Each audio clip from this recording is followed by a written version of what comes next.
face to face with the man who raped me, just waiting to hear his words. I'll never forget the feeling of looking him in the eye as he said, "I'm sorry, I sexually assaulted you." 3 years before that moment, I had been raped by this stranger. One moment, my mouth was being covered, my body violated, and the next, I was sitting in the hospital in a total state of shock, telling a police officer that, sure, I guess I'll report.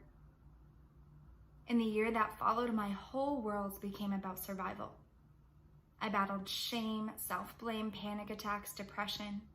I was let down by how false my vision of the world was, and I judged myself for being naive, for having expected love. 3 years passed before I was called for a criminal trial. I considered dropping the charges. Court seemed so scary to me, and I really didn't see how a potential prison sentence would change anything about the way that this man treats women. Desperate for closure, I confided in a friend. I told her if this was my world, we wouldn't face this in a courtroom. We'd handle it like actual human beings. We'd sit down together and cry tears for what had happened. I'd get to ask the questions that kept me up at night, like what happened between the time a baby was born and a perpetrator was made. She responded with just 4 words: "So make it happen." I had never considered that, and it lit a fire within me. I began researching, and that's when I found restorative justice. So I got real brave and real terrified, and I marched into the prosecutor's office to ask for what I wanted. I wanted my rapist in therapy, not prison. And I wanted my closure in a circle, not a courtroom. A month went by before I got a call from my lawyer, telling me my ask had been answered. My assailant would begin therapy right away, and eventually we'd meet in a circle. That was one of the most healing moments of my life. 6 months after that, I sat down across from the man who raped me. I took a deep breath to calm my shaking body. This moment was for me and my healing. The mediators asked us just one question: what brought you here today?